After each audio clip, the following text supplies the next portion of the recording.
Boa noite, pessoal, tudo bem com vocês? Boa noite. É, Bem-vindos para todos vocês que nos assistem, para vocês que vão nos assistir depois, a nossa live para falar sobre plano de governo. Eu disse ontem que voltaria hoje às 21h37 para complementar algumas questões que não deu tempo de falar ontem nos nossos 21 minutos. A ideia é que praticamente todos os dias a gente tem um espaço para poder expor um pouco mais para vocês sobre o nosso plano de governo e que vocês possam também criar um momento de interação comigo, com a Lu, com a nossa equipe de campanha, para que vocês possam tirar um pouco das dúvidas também sobre o nosso projeto de governo. Hoje eu estou aqui, estou no ambiente doméstico, estou num quarto aqui separado da minha casa e quero apenas responder alguns questionamentos que eu recebi ontem, na live de ontem, certo? A primeira questão que eu quero dizer para todos vocês diz respeito ao nosso projeto, ao nosso plano de governo, referente à criação das ecozonas. Hoje nós vemos em Maringá um problema muito grave que diz respeito, aliás, ao descarte de entulho, ao descarte de grandes resíduos, né, se é que podemos dizer assim, sofás jogados, né, pelas ruas, nos canteiros, e também um problema da população que quando precisa fazer o descarte de móveis velhos, de resíduos de grande porte, acabam não tendo um local adequado para a colocação desse material. Eu mesmo visitei Maringá e alguns bairros da cidade e me surpreendi, inclusive, com a quantidade de resíduos que estavam colocados nas ruas, nas calçadas, porque havia inclusive aquela campanha do Bota Fora, mas a prefeitura acabou não passando por lá para recolher aquele material, e aquele material ficou muito tempo ali na frente das casas. Enfim, então o nosso programa de governo ele trata sobre a criação das ecozonas, né? Nós vamos zonear a cidade do ponto de vista ambiental. Maringá já é uma cidade zoneada, né? Vamos dividir a cidade em algumas zonas e dentro de cada ecozona vai ter uma quantidade determinada de bairros e nessa ecozona vai ser construído um ecoponto, mas não apenas um ecoponto para o descarte do resíduo normal. A nossa maior demanda, aliás, ela é exatamente a questão do entulho. Então, nas ecozonas, a população vai poder também colocar o entulho. A ideia é que, nessas ecozonas, uma semana por mês, cada bairro que faz parte dessa ecozona utilize aquele espaço para fazer o descarte. Então, a população já vai saber, por exemplo, a população do Alvorada, ela já sabe onde é que fica a ecozona referente ao Jardim Alvorada, e sabe qual é a semana, né? Primeira semana do mês, a população da Alvorada sabe que pode utilizar aquele espaço para fazer o descarte e ela já se prepara. Quem tem entulho, quem tem móveis velhos para descartar, ela usa naquela semana e a prefeitura também já se programa previamente para que no final daquela semana vá lá e faça a limpeza daquela ecozona e faça o descarte daquele material. Perfeitamente possível que a prefeitura banque esse projeto por meio de uma parceria público-privada para bancar a estrutura, porque o entulho, por exemplo, decorrente de construção, ele tem valor comercial. Na verdade, quase tudo, né, gente, referente a lixo, a resíduos sólidos, tem valor comercial. Então é muito possível que a prefeitura faça, por exemplo, a retirada, a limpeza dessas ecozonas sem necessariamente utilizar a estrutura da própria administração. Nós podemos fazer uma parceria público-privada, porque assim nós podemos concentrar os servidores da Secretaria Municipal de Serviços Públicos, da CEMUSP, na limpeza mesmo da cidade, na coleta do lixo, na limpeza dos canteiros. Os canteiros de Maringá estão muito, muito sujos. Hoje, infelizmente, Maringá está num nível de sujeira muito superior ao que era há 4 anos atrás. Isso é uma realidade. Infelizmente, nós estamos nos acostumando com um padrão um pouco mais sujo da nossa cidade. Então, é importante que a gente possa concentrar esses servidores para que a gente tenha uma constante na manutenção da limpeza, né, da nossa cidade. Entenderam? Então, se vocês tiverem alguma dúvida, vocês mandem aqui para mim, mas a nossa proposta de criação das ecozonas é exatamente isso, não tem nada demais, né? Nós vamos simplesmente zonear o município e dentro de cada zona vai ter uma ecozona, um ecoponto preparado para receber o entulho e tudo aquilo que for de grande descarte de todos os bairros que compõem aquela ecozona. Repito, para encerrar esse ponto, Isso facilita, gente, tanto porque a população vai poder se preparar. Então, ó, quem mora lá no Jardim Alvorada, por exemplo, sabe que na primeira semana do mês aquele ecoponto está à disposição dela, então ele já se planeja para poder fazer a limpeza no terreno, para fazer o descarte naquela semana, e o município também já fica com um planejamento preparado para ir lá fazer a retirada daquele material, e nós vamos trabalhar para que todo esse material seja retirado por meio de uma parceria público-privada que pretendemos fazer. Ah, mas e aí os servidores? Os servidores serão bem aproveitados na limpeza, gente. Maringá está suja. Precisamos fazer muito com pouco dinheiro. Assim vai nos permitir garantir que os servidores atuem efetivamente na limpeza da cidade, inclusive na limpeza dos canteiros, certo? Porque os canteiros estão, com todo respeito, mas estão horríveis. Não é culpa do servidor, é porque hoje não tem uma política bem estabelecida, ok? Então, se vocês tiverem alguma dúvida sobre a questão das ecozonas, vocês mandem novamente. Essa era uma pergunta da nossa live de ontem também. E também me perguntaram o seguinte na live de ontem, né? Qual é a nossa política para a questão dos moradores de rua? Gente, morador de rua é um problema gravíssimo de Maringá, porque nós aumentamos em 500% a quantidade de moradores de rua. Primeiro que nós precisamos fazer com relação aos moradores de rua é mudar o tipo de política, o tipo de pensamento instalado na administração pública. Existe hoje aquele pensamento esquerda libertário na administração que parte do pressuposto de que o cidadão vai para a rua porque quer, né? E ele pode ficar lá porque é como se fosse um direito de escolha do cidadão ir para a rua. Particularmente eu não acredito nisso. Não acho que alguém vai morar na rua porque escolheu morar na rua. Mesmo que a pessoa pense assim, é porque a maioria da população de rua ela já está num grau de incapacidade de tomar as próprias decisões, num grau de, com todo respeito a elas, que são pessoas que nós precisamos recuperar, mas num grau de degradação psicológica, psíquica, e que precisa de atendimento, inclusive psiquiátrico, inclusive psicológico. A gente não pode simplesmente ir lá fazer uma entrevista com ele e perguntar: você quer continuar aqui? E ele dizer que quer continuar. Gente, não tem mágica para resolver o problema dos moradores de rua. Para resolver, nós precisamos necessariamente fortalecer as entidades que tratam do recolhimento, do apoio a essa população, e nós fortalecemos essas entidades invertendo a lógica da política que é aplicada hoje, porque hoje a Secretaria de Serviço de Assistência Social manda pessoas para essas entidades de manhã e a Vigilância Sanitária à tarde vai lá e multa, embarga, ameaça fechar. Então é aquela coisa que eu tenho falado muito de Maringá, que é o peso da prefeitura na vida do povo. Então nós vamos simplificar para que essas entidades existam de forma sustentável. Vamos criar o projeto do crédito social tributário, ou seja, tudo que as comunidades terapêuticas são aquelas entidades que atendem os dependentes químicos, são comunidades privadas, mas que fazem um trabalho belíssimo, importantíssimo para nós, um trabalho fundamental para o município. Tudo que essas entidades pagarem de tributação municipal, quando comprarem lá um pacote de arroz, qualquer coisa na nota fiscal, aquele valor do tributo municipal vai ser devolvido em crédito para essas entidades. É mais uma forma que a gente tem de garantir que elas estejam devidamente abastecidas de recurso durante o tempo todo. Então nós vamos fortalecer as entidades. E a partir do momento que nós fortalecemos as entidades, nós precisamos ter abordagem, gente. Não tem jeito, entendeu? A abordagem não é fazer higienização social, não. Mas o morador de rua precisa ser abordado, a gente precisa ter equipes multidisciplinares que envolvam assistência social, que envolvam saúde, que envolvam outras secretarias, outras áreas, para fazer a abordagem dessas pessoas e o encaminhamento até as entidades, o cadastramento delas e, sempre que possível, a reinserção na família original. Essa a nossa política de resgate social. Nós vamos ter na nossa administração uma coordenadoria chamada Coordenadoria de Resgate Social, que vai juntar a todas as secretarias necessárias envolvidas para fazer o resgate social dessa população. E a nossa política de resgate social, ela vai trabalhar sempre com essa meta, de fazer a reinserção da pessoa na família original dela, mas sempre que não for possível, nós esperamos já criar uma rede de entidades no município que seja totalmente interligada e coordenada pela prefeitura, de modo que o morador de rua ele vai ser acolhido numa entidade e automaticamente ele pode ser encaminhado para outra para fazer um curso de qualificação, para aprender alguma profissão, para ser reinserido no mercado de trabalho também, de modo que ele tenha possibilidade real de deixar aquela vida e não voltar mais. Mas eu repito para vocês, para ser bastante prático, nós precisamos necessariamente de abordagem.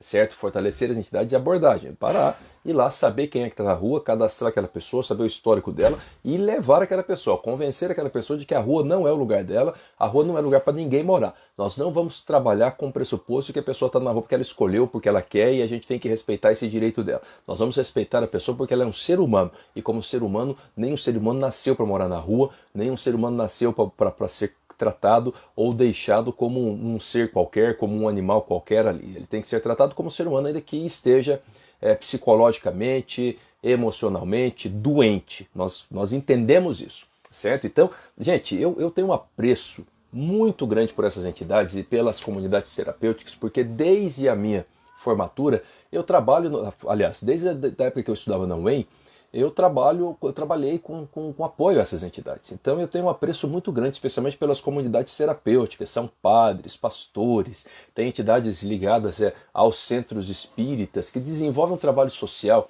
nessas comunidades que são maravilhosos, é um trabalho gigantesco, um trabalho que a prefeitura tinha que remunerar.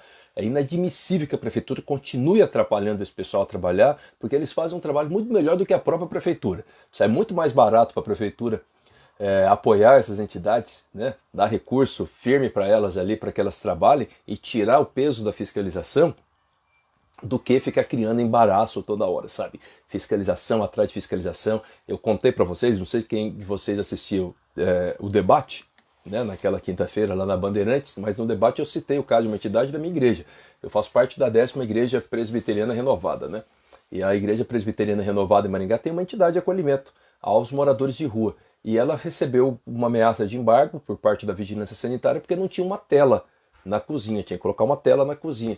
Aí eu falei, beleza, se embargar, vai fechar, o que vai acontecer? Vai pegar aquela população de rua e devolver para a rua. E lá na rua essa população come no lixo, essa população come no container. E será que tem tela no lixo? Será que tem tela no container? Então olha a loucura desse tipo de pensamento, gente, não tem sentido, certo? Então nós vamos criar o crédito social tributário para garantir que essas entidades existam por direito e independente da vontade do prefeito, do relacionamento com o prefeito, independente de qualquer questão política, elas possam receber recursos pesadamente para a manutenção das suas atividades e vamos fazer muita abordagem. Vamos lá falar com esse pessoal que está na rua e fazer o recolhimento delas e o encaminhamento dessa população para as entidades. Não vamos tratar o estar na rua como algo com direito natural, como a política, a ideologia esquerdista, da qual eu já me livrei, da qual eu já deixei isso para trás há muitos anos, apregou, né? Então, vamos continuar aqui. Desculpa, pessoal, tive um problema técnico aqui, eu estou em casa e acabei esbarrando aqui no celular e acabei desligando, né? Inclusive eu quero pedir desculpa por isso aqui, ó. Depois eu vou corrigir isso aqui, né? Tem um brilho na careca aqui. Mas enfim, falei para vocês sobre a questão dos moradores de rua, né?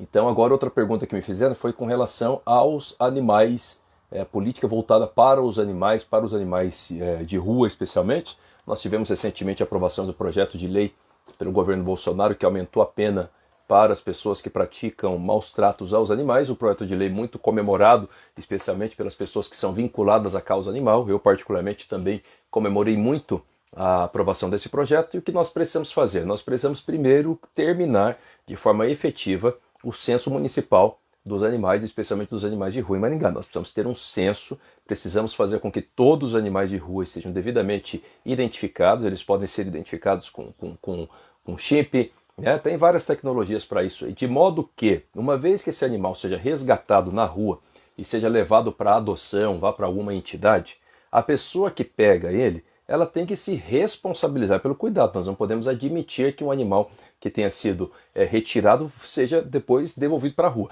Do mesmo modo, quando a pessoa compra um animal lá no pet shop, nós precisamos de um cadastro de todos esses animais. Nós precisamos fazer com que todos tenham um cadastro. A Secretaria de Meio Ambiente, dentro do setor específico de cuidado com os animais, deve providenciar isso, de modo que o fulano, Rogério Calazans, comprou um animal, como eu tenho aqui o Max, né, o nosso cachorrinho. Se daqui a pouco eu não quero mais o Max, eu não posso simplesmente devolvê-lo na rua. Então, quando eu tenho a identificação correta, existe tecnologia para isso, para colocar a identificação nesses animais, isso me permite responsabilizar os donos, tanto em caso de maus tratos, mas sobretudo em caso de abandono depois desses animais nas ruas novamente.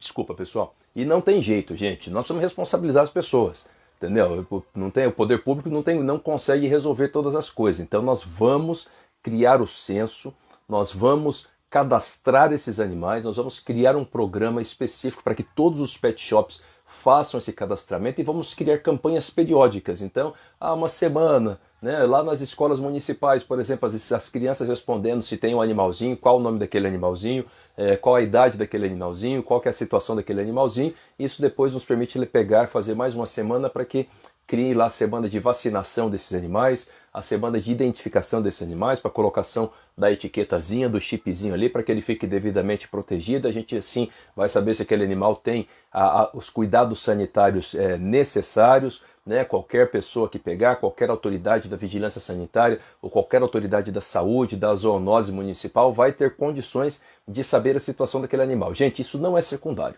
Isso não é secundário, não é só por uma questão da militância, da defesa da causa animal, que é extremamente importante, mas é pela própria situação que nós estamos vivendo. Estamos aqui agora nesse período de pandemia desse coronavírus e a gente não sabe o que vem para o futuro, né? A gente não sabe o que pode acontecer aí, novas pandemias, a evolução desse vírus e eventualmente fazer a infecção de animais. Daqui a pouco essa vacina contra o coronavírus para as pessoas fica pronta e se cria também vacinas para os animais. Então a gente já precisa se preparar em termos de tecnologia para fazer o cadastramento de todos esses animais. E presta atenção, galera, a nossa campanha é uma campanha da parceria com o privado, né? É uma campanha do respeito ao privado e da parceria. Na nossa gestão, deixa eu virar um pouquinho aqui para ver se eu tiro um pouco o brilho da careca aqui, que até a mim está incomodando. Ah, não tirou não. Eu estou dentro de um quarto, olha aí. Mas enfim, né? Na nossa gestão, nós vamos respeitar o privado e vamos sempre trabalhar em parceria com a iniciativa privada. Então as pessoas que são responsáveis por entidades ou que fazem adoção de animais, por exemplo, tem pessoas que fazem adoção de animais de rua. Essas pessoas precisam ser incentivadas pelo poder público. Nós vamos criar programas que incentivem essas pessoas e elas recebam benefícios. Um desconto no IPTU, por exemplo, algum benefício de ordem fiscal ou outros tipos de benefícios. Nós podemos criar, por exemplo, um selo, né, para as empresas que ajudam na causa animal, certo? Que doam para a causa animal, para as entidades. Nós vamos criar um programa de incentivo para que as empresas doem, participem do trabalho na causa animal, e a partir do momento que essas empresas sejam doadoras, sejam apoiadoras de projeto da causa animal, elas recebem um selo que darão a elas prioridade ou mais prerrogativa na contratação nas licitações públicas, entendeu? Então nós depois colocamos nos nossos editais de licitação como critério de pontuação o selo, né, de defesa, de participante da causa animal. Então as empresas que forem doadoras, que forem apoiadoras de projetos da causa animal, vão receber esse selo e assim elas ficam com uma pontuação mais elevada e ganham prioridade na contratação por meio das licitações. Gente, vocês estão entendendo a lógica do nosso plano de governo? Nosso plano de governo, eu vou repetir o que eu falei agora há pouco na live com o Júnior Maza, né? Nosso plano de governo ele é assim. As pessoas me perguntam, mas se você ganhar, depois a gente vai conseguir falar com você? Eu brinco dizendo, olha, eu não sei se você vai conseguir falar comigo, porque a agenda do prefeito é uma agenda difícil, mas eu tenho certeza absoluta que você vai precisar falar muito pouco com o prefeito, comigo. Né? Por quê? Porque as coisas vão funcionar por direito, não vão funcionar por favor, não vão funcionar porque você tem acesso ao prefeito ou não tem acesso ao prefeito, vão funcionar porque tem que funcionar, gente. Tem que ter mindset, mentalidade nova, tem que ser diferente. Chega dessa fisiologia política, dessa política estatista, destruidora, que tem sendo ano a ano aí, passam-se os anos, revezam-se os grupos políticos, mas a situação efetivamente nunca muda. Então as coisas vão funcionar. E para funcionar a gente tem que tirar a presença do máximo possível da prefeitura. A prefeitura tem que ser reduzida, respeitando os direitos dos servidores, e faço questão de dizer que eu vou respeitar absolutamente, até porque eu sou um defensor dos servidores desde a minha formatura como advogado, né? Mas assim, a prefeitura tem que ser enxuta, tem que ser reduzida, sabe? Então por isso que eu falo em criar um programa para que as empresas apoiem a causa animal e assim elas ganhem esse selo para ter prioridade na tramitação, prioridade na contratação das licitações, e as pessoas que forem também as articuladoras, que forem pessoas que recebam animais, que sejam pessoas que façam a adoção de animais, também recebam algum tipo de benefício fiscal, porque assim vai funcionar. É o privado funcionando, é a liberdade funcionando, é a prefeitura não atrapalhando, muito pelo contrário, a prefeitura tem que ser uma ajudadora. A prefeitura tem que criar o ambiente favorável para que as coisas aconteçam, sem que ela necessariamente seja a executora de todas as coisas. Não é bom que a prefeitura seja a executora de todas as coisas, sabe? Nós vamos, na nossa gestão, desafiar as pessoas para se desenvolverem. Eu tenho certeza absoluta que depois de 4 anos eu vou entregar uma cidade com condição de crescimento, com condição de prosperidade, com condição para as pessoas crescerem, tanto grande, que vai continuar grande, vai ficar muito maior, quanto especialmente o pequeno, sabe? Aquele que tem uma história muito parecida com a minha, porque vocês sabem um pouco da minha história, né?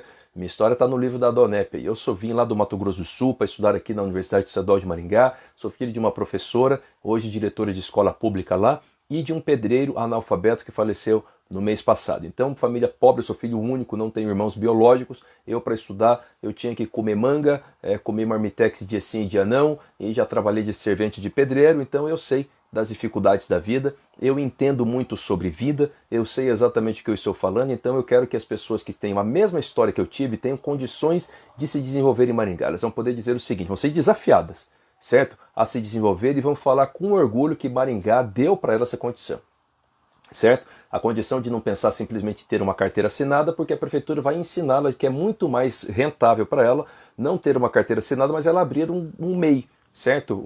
Se tornar um microempreendedor individual. E a prefeitura vai dar qualificação para que ela entenda isso, para que ela compreenda sobre isso, porque a tributação, tanto para essa pessoa quanto para o parceiro dela, que podia ser o patrão, é muito menor. Ao invés dela ter um salário de R$ 5.000 por mês e depois com desconto receber só 3.600, se ela tem um MEI, com os mesmos 5.000, ela vai permanecer com 4.950 no final do mês. Olha a diferença, né? Carteira assinada, 3.600 com salário de 5.000.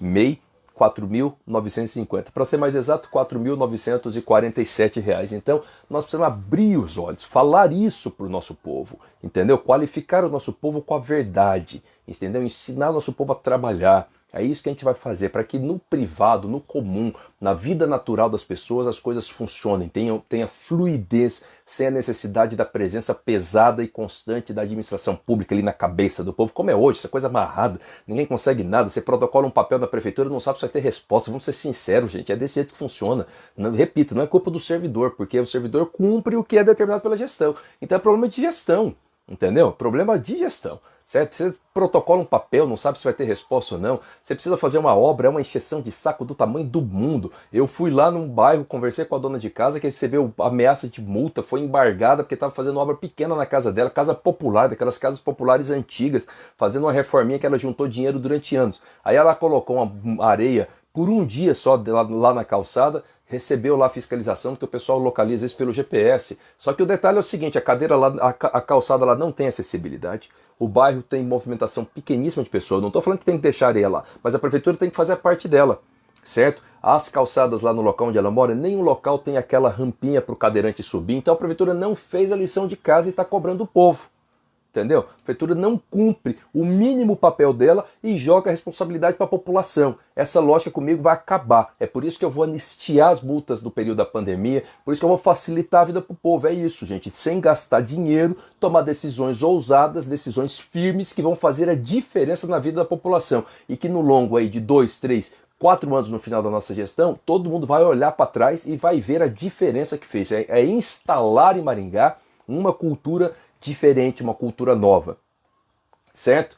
Gente, o meu tempo acabou, a nossa ideia é fazer sempre lives rápidas, eu queria que vocês mandassem as perguntas de vocês, eu ainda preciso falar, vou falar amanhã sobre educação, vou falar aqui, ó, o Flávio Mazzali está falando aqui sobre gestão humanizada, também agora há pouco, se não me engano, foi o Arqueto mesmo que colocou aqui para falar sobre o planejamento humano, nós falamos disso amanhã na live amanhã. Amanhã eu vou fazer 2 lives com o Júnior Maza lá no Instagram, certo? Que a gente vai fazer uma ao 12h45, 15 minutos só, e às 7h07, 15 minutos, e eu volto às 21h37 para falar sobre plano de governo.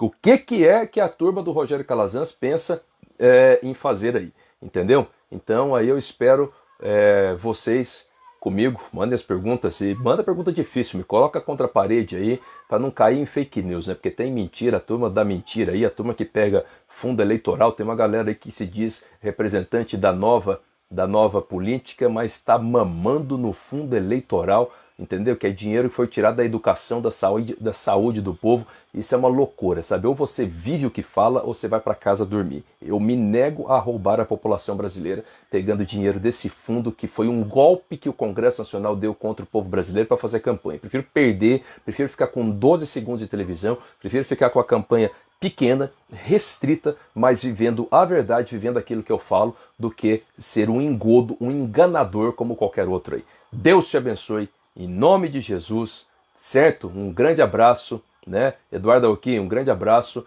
Nós marcamos para falar hoje, não foi possível, eu te falo no privado por quê, né? Eu vou ter que ficar, vocês já vão entender por quê, que eu não quero ficar fazendo propaganda disso, mas eu estou em quarentena, né? E preciso ficar durante pelo menos uma semana em quarentena, porque hoje eu senti um pouquinho do corpo ruim, né? Aquela coisa toda, vocês estão vendo meu olho meio peixe morto assim, entenderam? Aí por segurança, por precaução, eu sempre faço esse exame do coronavírus, fui fazer hoje e infelizmente testou positivo para mim, certo? Então eu estou aqui fechado na minha casa, tá vendo aqui, ó, esse quarto fechadinho, esse aqui é meu escritório, aqui é minha cozinha, aqui é tudo, certo? Então, durante esse período, eu preciso ficar por aqui, mas a campanha a todo vapor. Não cai em fake news, nós estamos a 4% só de pular para segundo lugar e para o segundo turno. Então, se você começar a compartilhar as nossas publicações, se você começar a entender um pouco mais, a dar uma chance para me conhecer a Lu, conhecer a nossa campanha, nós vamos para o segundo turno. No final da semana que vem, nós já estaremos lá. Certo? Nós estamos só 4% para o segundo turno, essa é a verdade, não é aquela mentira fraudulenta,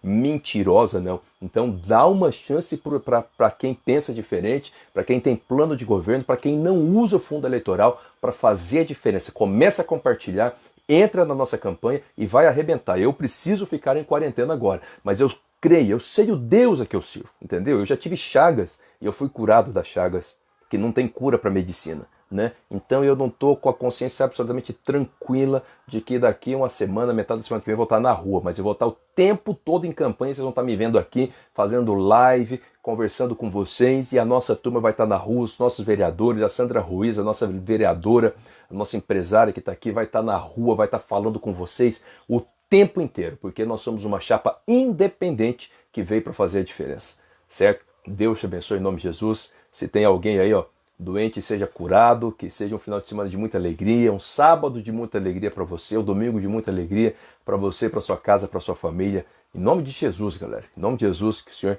te abençoe, certo? Valeu, um grande abraço.